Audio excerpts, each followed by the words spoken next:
If you see an ice cream truck named Mr. Sicles in your neighborhood, run. This happened to me the last time I babysit a guy I'll call Mr. James, a single parent 5 blocks down from me. I'm changing all the names in this for a reason, including my own. Don't ask why. Just beware. You could hear the jingle probably a mile away. Melody sprang up from the couch and started to sing along. Do you like them green? Do you like them blue? Do you like them raspberry and chocolate too? If flavor is what you crave and you really want to savor, then don't get in a pickle and buy from Mr. Sickle. It was repetitively bursting every eardrum on the street as it belted out its loud obnoxious noise from a clown nose atop a mishmash truck.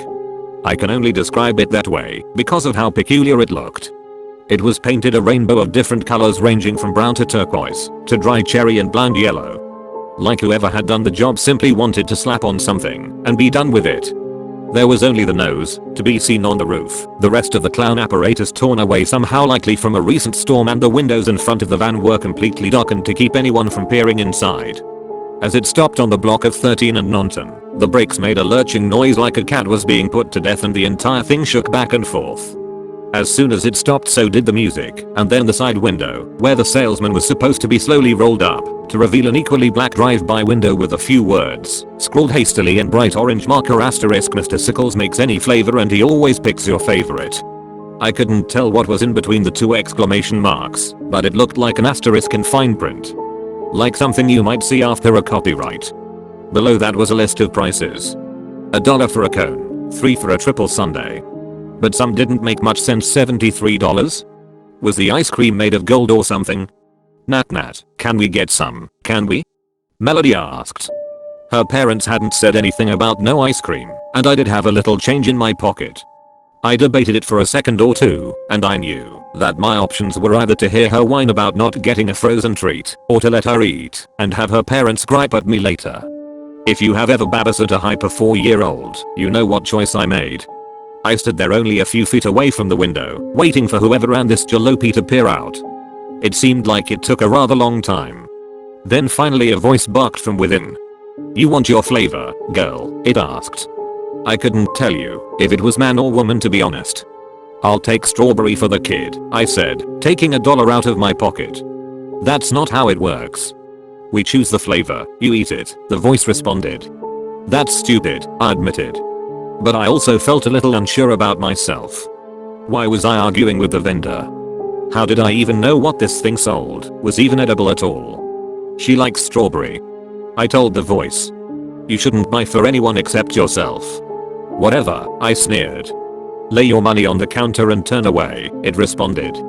I shrugged, complying with the instructions as I turned to the kid who was impatiently waiting by hopping up and down. Melody, you need to settle down, I told her. I want chocolate too, she insisted. Your dad will kill me. Sorry, I said. I waited another minute wondering when the ice cream man would tell me to turn around. Then a voice said, enjoy your treat. I sighed and looked at the lopsided sundae that was now sitting in place of my loose change and offered it up to the kid. Let's go sit on the porch and eat it so we don't make a mess, I suggested. She complied, happy at last. As we sat down, I noticed that the truck was still sitting there. Was it watching us? It gave me a weird vibe. Melody got very quiet and her eyes got very big as she took the first bite. And then she screamed bloody murder. What the hell? I asked, looking down at her cone. In the middle of it there looked like raw meat of some kind. Maybe even flesh. And maggots writhing about trying to break free. She dropped the cone instantly and ran screaming inside. With a huff I stood up and marched down to the van, slamming on the side of it. That was a mean trick you just played. What is wrong with you? Why are you messing with little kids? I demanded. We only give what they deserve, that's our speciality, the voice answered.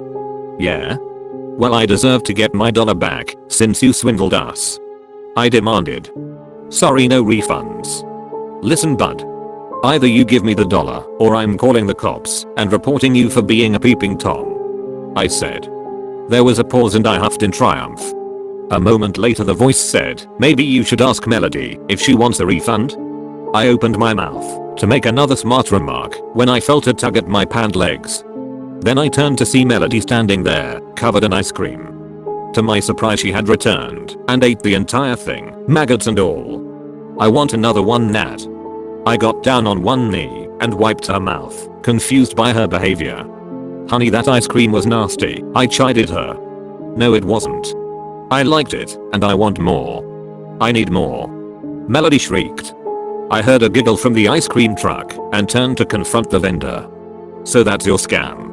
You make little kids get addicted to your nasty shit?" I muttered. "Maybe you should try a flavor for yourself and find out," it said. "Maybe I should make you taste a knuckle sandwich," I said, clenching my fist together. "Natalie, I really need another ice cream," Melody squealed. "I told you no," I demanded as I slammed my fist on the van again. "I've had enough of this. Show yourself." The window slid open. I was speechless. It's been days now, and I don't really know if I can describe Mr. Sicles properly. He had a face like you might find on a Jack-in-the-Box. Except his eyes were hollow and his mouth was split down the middle. He wore the traditional vendor uniform and hat. But perhaps most striking of all were his hands. They were literally shaped to be blades like sickles, but made of flesh and bone. I found my knees wobbling as a strange creature extending its accordion-like neck toward me, its expressionless face never wavering as it started up the jingle again, and this time stretched its neck to place its head on the top of the ice cream truck. Then it detached from the folding neck, turning 360 degrees and encouraging other children to come out and try a treat. Slowly it sank its neck back into the dark hole, a headless ghast now that was chuckling madly as I felt Melody tug at my pants urgently. I hate to admit it, but in those few nightmarish moments I had forgotten about her entirely. I turned to her. And this time I was the one screaming. Her little body was starting to melt the same way any frozen treat might in the midday sun. Her facial expression was a mixture of anguish and pain as she begged for one more lick of ice cream, and her lips slipped from her face and to the street below. A moment later she was just a puddle of goo, misshapen and unrecognizable. And Mr. Sicles was back on his route again, that unforgettable jingle entice others to come, be a part of his madness. Birthday photos. As a baby, I had multiple health problems. I couldn't be outside for too long because the sun was toxic to my skin. My parents kept me inside for the entirety of the first 2 years of my life. My mother always stayed home to care for me, and my father always traveled for work. None of this really affects me now. Aside from a few chronic illnesses, I feel mostly fine, and I barely remember any of the years I was kept inside my house. On my first birthday, I was alone with my mother. My father was on a plane back from Europe to celebrate with us. My mother got a phone call. The plane crashed. Only 4 people died. My dad was one of them. My mother became nearly bedridden. She did not leave the house at all. The only time she said she showed any happiness was when she would play with me and care for me. Again, I remember none of this. I was literally only 365 days old. I don't remember my father at all. But in that moment, my mother's whole world died. My family on both sides were able to help financially during this time. I still was very sick and could not even sit next to a window without getting hurt, so we needed lots of help.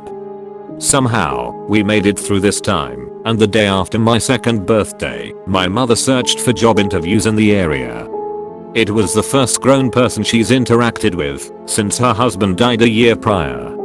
She got a very nice job working at home. She made good money, so she could pay for my medical bills yet still make time for me personally. I'm 19 now, and my mom died about a month ago. Brain cancer. Who would have guessed that I would outlive both of my parents? Especially with the condition I was in when I was born. I was able to move in with other family members, and I'm feeling mostly alright. Well, almost. I was looking through old photos to put into a commemorative album for her at her funeral. I came across pictures she took during the year when she was alone with me. Even though I know she was always so sad at that time, she always looked so happy to be with me. The reason I'm writing this here is because I found a photo of my second birthday party. I put party in air quotes because it was just me, my mother, a cake, and that's about it.